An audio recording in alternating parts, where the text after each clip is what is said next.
Retour dans une semaine dans le monde et les élections au Maroc, on en parlait à l'instant. On attend encore de connaître le taux de participation en fin de journée. Ziad Limam, vous vouliez réagir justement. Non, je voulais juste apporter une ou deux précisions. Je suis assez d'accord avec ce qui a été dit autour de la table. Moi, je pense que c'est des élections très importantes pour le Maroc. Parce que les premières qui suivaient juste les printemps arabes étaient quand même conditionnées par l'ambiance qu'il y avait autour des printemps arabes. Le roi avait mis en place une nouvelle constitution qui était extrêmement, j'allais dire, libérale dans son fonctionnement, avec un Premier ministre qui doit être forcément issu du parti arrivé premier, ce qui est une subtilité importante. Ce qui veut dire que si le PJD gagne de 2 voix, c'est forcément un Premier ministre PJD qui doit, je crois, faire le gouvernement. Oui. Donc c'est très important. On a donc une expérience parlementaire réelle. Certes, le roi existe, certes, il y a des contre-pouvoirs, mais c'est une expérience réelle avec un vrai gouvernement. Alors, les militants du PJD, en pleine élection, n'arrêtent pas de contester en disant qu'il y a le parti de l'ombre, cette espèce de Houkouma, le Tahoukuma qui le gouvernement bis. C'est une allusion quoi, au Palais Royal ? Au Palais Royal, aux conseillers, à tous les conseillers, etc. Mais c'est dans la nature du royaume aussi. Il y a toujours eu un pouvoir royal fort, donc moi, ça ne me surprend pas tellement. Mais ce qui est intéressant, c'est on sort d'une expérience vécue comme telle par l'opinion publique, donc il y a un vote qui va soit sanctionner, soit confirmer. Et ce n'est pas un vote anodin, parce que le parti qui est le plus en position de contester au PJD sa domination, ce n'est pas les anciens partis historiques de l'Istiklal, de l'USFP, etc., qui étaient issus de la décolonisation, du combat carré, c'est le PAM qui se positionne comme un parti libéral, moderniste, égalité des sexes, libéralisme économique, anti-islamiste, etc. Donc c'est une vraie confrontation sur les valeurs et sur ce que doit être le Maroc de demain, en tous les cas ce qu'il peut être au cours des années. Et quand on discute avec des Marocains, on sent bien que le débat est entièrement polarisé sur la question identitaire, religieuse, plus que les résultats du PJD en termes économiques qui sont discutables, plus que est-ce que le PAM est un parti de l'autorité ou pas de l'autorité, peut-être oui et non, mais quel Maroc pour demain ? Et ce genre d'élection arrive à des moments très précis où en Tunisie, le débat est en train de se faire, au Moyen-Orient, en Égypte, etc. Donc on est encore dans un processus post-printemps arabe où les islamistes ont un poids très important, comment on fait, quelle société, etc. C'est pour ça que ces élections sont importantes. Aziza, et sur ces rumeurs, enfin en tout cas ces accusations du PJD à l'égard du PAM, en gros, qui voit la main du pouvoir, la main du trône presque derrière l'existence et la progression de ce parti. C'est une ligne de défense, on va dire. Après, on sait que c'est Ali Lehma qui avait créé le PAM, donc c'est un conseiller proche du roi. Donc forcément, tout le monde parlait de cette proximité avec le palais. Maintenant, rappelons aussi qu'Abdelillah Ben Kilan rappelle lui-même qu'il a une proximité avec le palais. Aujourd'hui, si vous voulez, il n'arrête pas de répéter que de toutes les manières, Sa Majesté est là pour trancher, que nous, ce n'est plus l'Abdelillah Ben Kilan qu'on a connu à la jeunesse islamique il y a très très longtemps, où là on rejetait complètement le palais et la royauté. Donc on n'est plus du tout là-dedans.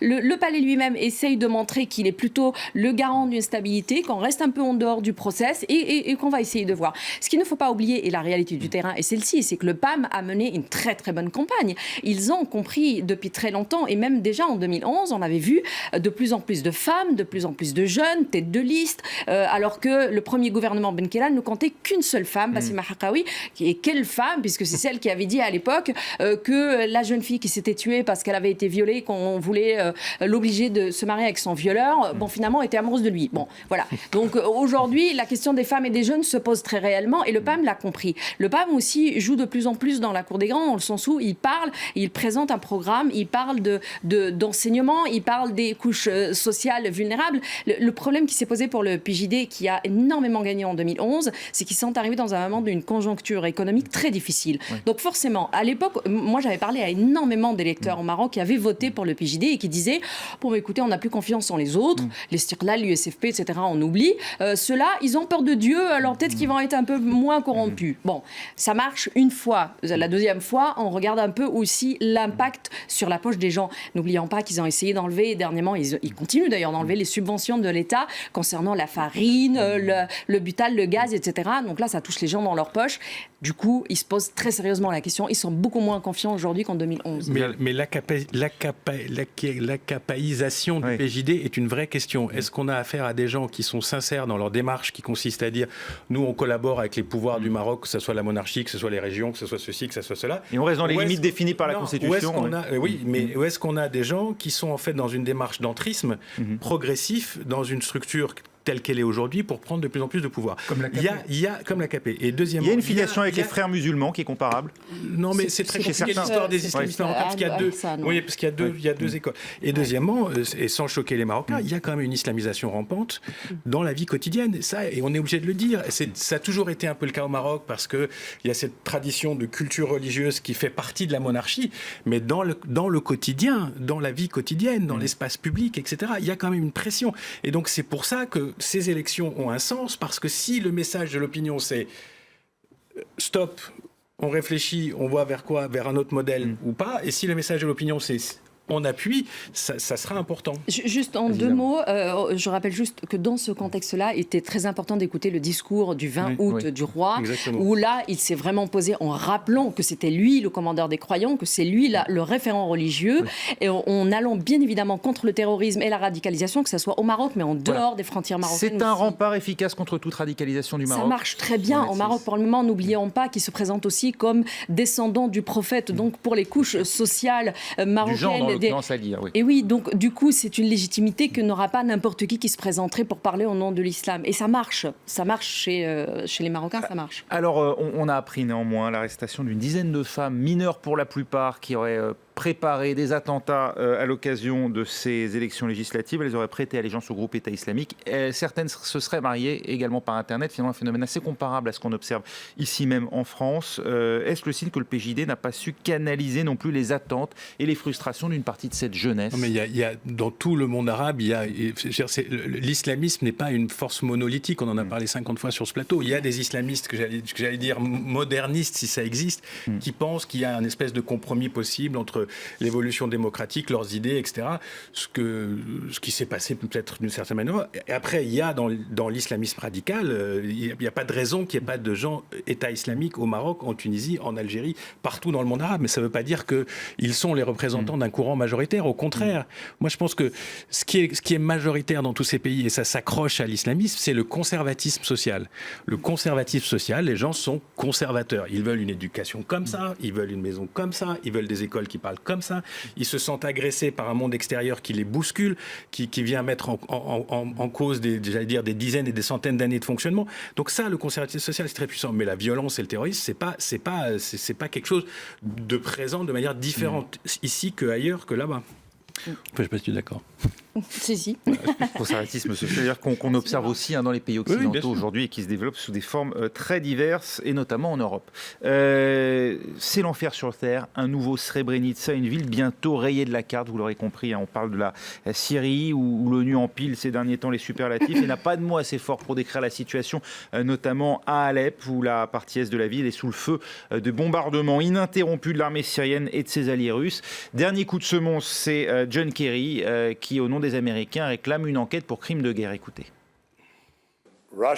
La Russie et le régime doivent au monde plus qu'une explication pour leurs bombardements persistants sur les hôpitaux, les enfants et les femmes. Il s'agit d'actes qui nécessitent une enquête sur les possibilités de crimes de guerre.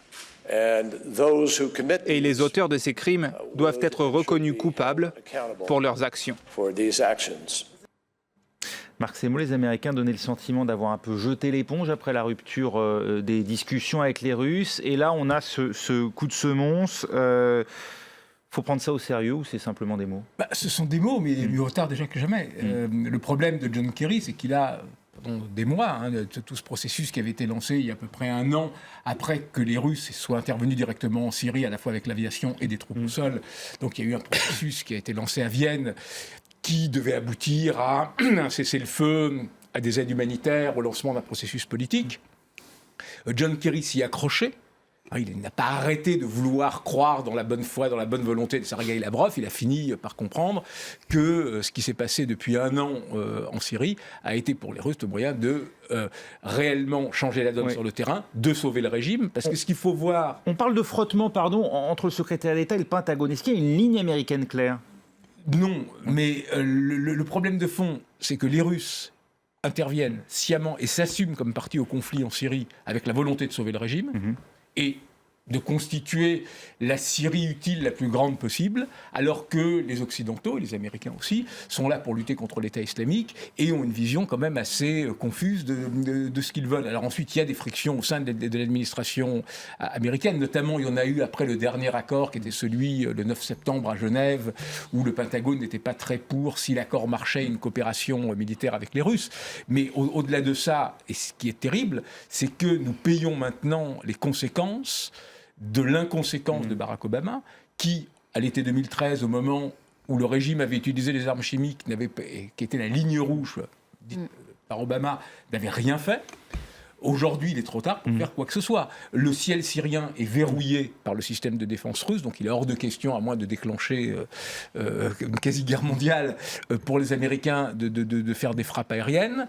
Livrer des armes, des missiles solaires portatifs aux formations de l'opposition est quand même un pari extrêmement hasardeux, vu le degré d'interpénétration entre ces groupes et, disons, le front al-Nusra, une partie des djihadistes syriens. Donc, malheureusement, aujourd'hui, au-delà des mots, les Occidentaux ne peuvent rien faire. Les Russes sont les maîtres du jeu.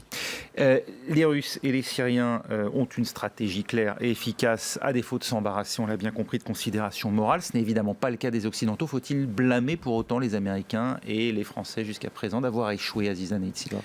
Non, je pense que de toutes les manières, tout le monde porte un peu une part de responsabilité, puisque à un moment donné, chacun a reculé à un moment où il aurait pu aller un peu plus de l'avant. Je pense que finalement, les Russes sont ceux qui ont presque une vision un peu claire, mais en tout cas qui est un peu plus lisible de l'extérieur. Aujourd'hui, ce qui se dit un peu partout, c'est qu'on a presque envie de faire d'Alep, et en tout cas Alep Est, quasiment un Grozny des années 90. On va tout raser, et puis après, peut-être on discutera avec l'opposition. Les rebelles, on n'en veut pas. La Russie ne veut pas d'un foyer de tension à ses frontières, ne veut certainement pas d'un axe sunnite intégriste qui se rapproche un peu plus de ses frontières, qu'on parle de la Tchétchénie, du Daghestan ou d'autres choses. Donc oui, aujourd'hui c'est un peu déséquilibré. Il y a aussi les pays arabes, il y a les pays du Golfe aussi. Il y a un moment, il faut y aller. On ne peut pas juste attendre que l'Occident fasse et qu'on attende les résolutions de l'ONU. On sait très bien où ça mène et ce n'est pas forcément ça qui apportera la paix. Donc c'est difficile. La France aussi essaye un petit peu de jouer le médiateur. Elle n'y arrive pas vraiment. Il y a une rupture aujourd'hui dans l'axe Moscou-Washington. Paris n'arrive pas encore à peser très lourd, quoi. Ziad Limam, qu'est-ce qui pourrait convaincre les Russes d'accepter un cessez-le-feu ? La crainte.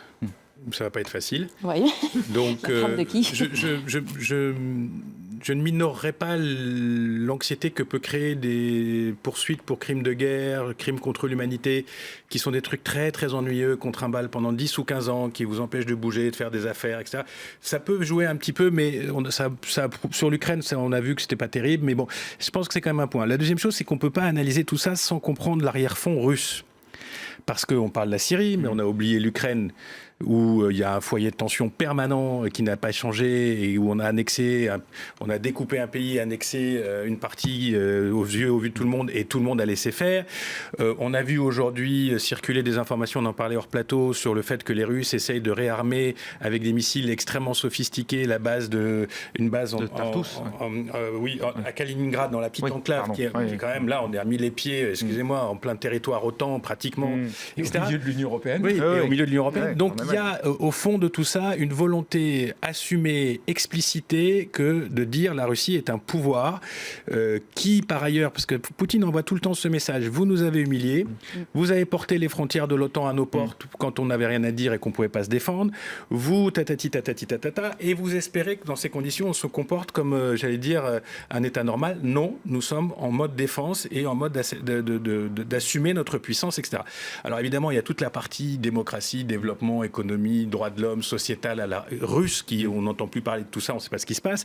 Mais voilà, la Russie est un grand pouvoir. Et ils appliquent des techniques de guerre qu'ils ont appliquées ailleurs. Sur le cas d'Alep, c'est très clair. Il s'agit de casser littéralement la rébellion pour que les gens sortent d'Alep Est. Ce qui s'est passé dans la banlieue de Damas, ce qui s'est passé ailleurs, donc de casser ce système. Et qu'est-ce qu'on fait pour casser le dos à une résistance, etc. On rase la ville, on rase les hôpitaux, ils l'ont fait ailleurs, ils l'ont fait à Grozny, etc. Ils le font là, et ils veulent le faire avant le prochain président des États-Unis pour le mettre sur ce dossier et sur d'autres devant le fait accompli. Laure Simoes, quelques dessins sympas. Non, les dessins, les dessins sont Ce fond froid dans le dos, à commencer par ce dessin de Nicolas Vado pour le Vif l'Express. On parlait des bombes qui tombent sur les hôpitaux. Et on a l'image de cette ville sacrifiée par les bombes. Est-ce que on peut le voir sur l'antenne? J'imagine que dans quelques secondes. Voilà, parfait, magnifique. Pourquoi les hôpitaux? Eh bien parce qu'ils ne servent plus à rien. Il n'y a plus assez de vivants à soigner. Voilà, quand ça fait froid dans le dos. Cet autre dessin de Ribert, dessinateur suédois pour le journal Sydsvenskan. Alors là, c'est le couple Bachar al-Assad et Poutine en bombardier. Et puis, évidemment, les premières victimes de ce conflit sont les enfants. Alors dans la série les bouchers et dans la métaphore culinaire, nous avons là un dessin toujours très percutant de Joep Bertrams des Pays-Bas pour De Groen Amsterdammer, La cuisine de l'enfer. Un sacré portrait diabolique d'un Bachar el-Assad avec, protégé par, n'est-ce pas, les maniques à la mode Poutine et Alep qui brûle au milieu. Alors cet autre dessin de Jeff Danziger des États-Unis pour The Rutland Herald, un dialogue cynique pour pas dire sadique entre les deux bouchers comme on peut les appeler. Une bonne journée de travail, il est temps de se laver, dit l'un. Oh mais mon Dieu, mais pourquoi donc, comme rétorque Poutine comme si il y prenait un malin plaisir.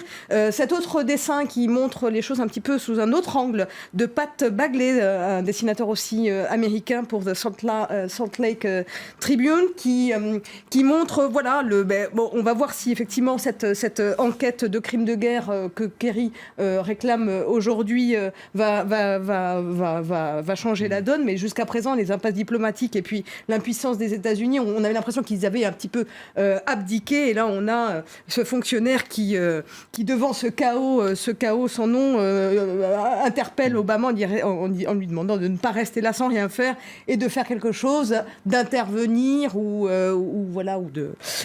tu disais tout à l'heure qu'il était peut-être aussi à la source c'est la question. La question peut se poser. Enfin, ce dessin de Cheer des Pays-Bas pour Cartoon Movement, c'est redoutable, ce constat de voir que les négociations échouent, le temps passe et les victimes augmentent sans arrêt. Tiens, cette proposition de l'émissaire des Nations Unies, Staffan de Mistura, d'escorter lui-même les combattants de l'ex-front Al-Nosra qui sont donc présents dans la partie est d'Alep. Les Russes disent pourquoi pas. On y croit vraiment côté russe ou on fait semblant? Les Russes ont répondu ça, parce que là ils ont l'occasion à peu de frais de passer pour les bons gars. Al-Nosra a déjà dit non. Et la rébellion syrienne ne veut pas, parce que le problème, c'est que dans cette situation d'abandon absolu, les gens d'Al-Nosra, qui sont quand même différents de l'État islamique dans la mesure où ce sont des Syriens, même s'ils sont de matrice djihadiste, etc. Qui ont officiellement rompu en plus avec Al-Qaïda. Ont aidé, notamment il y a quelques semaines, pendant un bref moment, à briser le siège. Et donc, alors ils sont très minoritaires à Alep, mais effectivement, ce sont des combattants. Et donc comme sur le terrain, personne ne veut de cette solution. Justement, c'est un peu triste, quoi. C'est un peu triste de voir que l'envoyé spécial n'a plus que ça à dire, à savoir, j'y vais moi-même et je vous escorte, j'escorte les 900 combattants qui sont encore là-dedans. Les escorter pour les emmener où d'ailleurs? À Idlib, où on pourra continuer toujours à bombarder, ou ailleurs. Enfin, c'est pas vraiment une solution, mais disons que c'est la dernière carte de Mistura, en tout cas. Dernier dossier de la semaine. Alstom, l'État devait-il sauver, comme il l'a dit, le site de Belfort en lui passant commande de 15 TGV qu'on va devoir brider aux 2/3 de leur vitesse de pointe? Je sais pas, c'est une année électorale. Oui. Voilà, est-ce que ça justifie tout? Ça montre que l'État peut faire. Ça montre que l'État peut faire, mais... Oui, contrairement à ce que disait Lionel Jospin, l'État ne peut pas tout, évidemment, c'est la réponse de Hollande. Il peut faire, mais pas tout. Donc les deux ont raison. Et deuxièmement, ce genre de mesures qui sont des mesures très politiques, en général, elles ont très vite des conséquences économiques qu'on n'a pas vraiment calculées, parce que, etc. Donc mais d'habitude, au moins, l'affichage est positif. Là, l'affichage était catastrophique d'emblée, car tout le monde est tombé sur cette solution, y compris Arnaud Montebourg lui-même, qui était pourtant le défenseur du Made in France, et celui qui préconisait la nationalisation d'Alstom. C'est l'ancien directeur du développement d'Habitat ou des, je sais plus trop quoi, quelque chose de... Je pense que vraiment cette histoire, il y a une vraie histoire qui est l'appareil industriel, comment il s'adapte, comment il évolue. Et dans le cas d'Alstom, c'est compliqué, et dans le cas des TGV, c'est compliqué, parce qu'on a aussi nous-mêmes, on est actionnaires d'autres entreprises qui sont ailleurs dans le monde. C'est toujours la même histoire. On se focalise sur un dossier et on oublie la grande histoire. Et puis il y a une année électorale où je pense qu'on aura des tas de promesses de tout le monde de sauver ce qui peut être sauvé avant le 7, 8, 10 mai. J'ai oublié la date de l'élection. Aziza. C'est un peu le Florange de 2016. Ouais. Quoi. C'est, le candidat de 2012 nous parlait de Florange. Aujourd'hui, le peut-être candidat de 2017 promesse, nous parle de quoi. ça. C'est la campagne électorale et c'est aussi pour ça que tout le monde lui tombe dessus de toutes les manières. Comme bien même, est-ce que ça sauverait un petit peu quelques emplois? C'est les gens eux-mêmes et puis les syndicats l'ont répété, c'est pas vraiment une solution. C'est reporté à quelques mois après en se disant après, bon, si jamais c'est plus lui le président, ça sera le problème de quelqu'un d'autre. Et puis, voilà, commander 15 rames qui roulent à je sais plus combien, 320 pour des trains qui peuvent pas dépasser 200. Enfin, je sais pas si c'est vraiment la solution. C'est la promesse de Gascon, c'est la promesse de Corrézien plutôt, Voilà, faite par François Hollande. Marc Semo, quand même, je reviens juste sur la réaction, parce que d'habitude, quand on annonce le sauvetage d'une usine, d'un emploi, bon là en l'occurrence, en plus, les emplois n'étaient pas menacés, ils étaient transférés. Alors certes, il y avait sans doute des destructions sur le site de Belfort, mais les 400 emplois étaient tout simplement créés ailleurs, en l'occurrence en Alsace. Est-ce que là, on n'est pas face à quand même quelque chose d'assez inédit, une réaction unanime pour dénoncer ce plan, jusqu'à l'extrême gauche, qui parle de rafistolage. On est en année électorale, mais en même temps, le plan avait une certaine logique. L'argument. Mais au moins Villevorde, on avait. L'argument du gouvernement est de dire. Ensuite, il y aura un développement des lignes TGV. Donc, pour le moment, on prend ces rames TGV, ces 15 pour 500 millions d'euros, qui vont rouler comme des intercités. Et ensuite, quand les lignes seront achevées dans 5 ou 10 ans, ils rouleront comme des TGV. Et ils démontrent, chiffres à l'appui, que si on avait acheté d'abord des intercités, plus ensuite des TGV quand la ligne aura été construite dans 10 ans, ça aurait coûté beaucoup plus cher. Donc voilà. Donc je ne vais pas rentrer, je ne sais pas du transport ferroviaire, mais disons sur le papier, l'argument n'est pas totalement En tout cas, les Français ont tranché. Et Ziad va nous en parler, mais les Français ont tranché aux deux tiers. Ils nous disent qu'ils n'en veulent pas, tout simplement, ou qu'en tout cas pour eux l'accord est un mauvais accord, Ziad. Moi, ce que je trouve toujours intéressant, c'est la différence entre le temps médiatique et politique et les questions de fond. On ne va pas couvrir ce pays de lignes TGV. C'est-à-dire qu'on ne va pas faire des lignes entre... Surtout à l'heure des bus Macron, des cars Macron. C'est juste pas possible. C'est quand même mieux le TGV que le bus Macron. Oui, mais ceci dit, si vous discutez avec des gens qui travaillent dans ce secteur, si vous discutez avec des élus locaux, si vous discutez avec ces gens-là, ils vous disent que le plan TGV en France n'a fait que renforcer les grandes villes, au détriment de la desserte rurale et de toutes ces villes moyennes qui ne sont pas sur les parcours, etc. Donc, encore une fois, on pourrait décider de tout connecter, sauf que ça coûterait 175 milliards et que, grosso modo, ce qu'on filerait à Alstom, ça sortirait directement de nos poches pour les 50 ans à venir. Donc, je vous rassure, c'est déjà le cas avec les... Oui, mais donc voilà les discussions de fond, et tout ça se résume à savoir, est-ce que François Hollande a eu raison de faire construire 15 rames avant le 7 mai, et il aurait dû le faire? Oui, peut-être, j'en sais rien, puis après tout, nous, on n'est pas dans les comptes d'Alstom, mais je trouve que, voilà, de temps en temps, il faudrait d'arriver à se reculer un peu pour voir, comme disent les Américains, la big picture. Laure Simos, il y a un ou deux dessins et puis après on passera à l'actualité vue du net. On parlait d'une année électorale, on parlait des bus Macron, et bien on a ce magnifique dessin de Emmanuel Chonu pour Ouest France qu'on va voir tout de suite à l'écran. Avec François Hollande qui conduit son TGV et qui dit « on fait la course » à cet Emmanuel Macron dans son bus En Marche. Et pour finir, cet autre dessin de Plantu pour le journal Le Monde. Alors voilà, à l'Élysée, on se demande si ça va être comme ça jusqu'en 2017. Il tient les TGV en laisse comme des petits chats. Mais en fait, le plus drôle dans ce dessin, et j'ai mis du temps à le remarquer, c'est la nouvelle devise de la France. Liberté, égalité, TGV. Le sens du détail. Merci beaucoup, Laure. Merci à tous d'avoir participé à Une semaine dans le monde.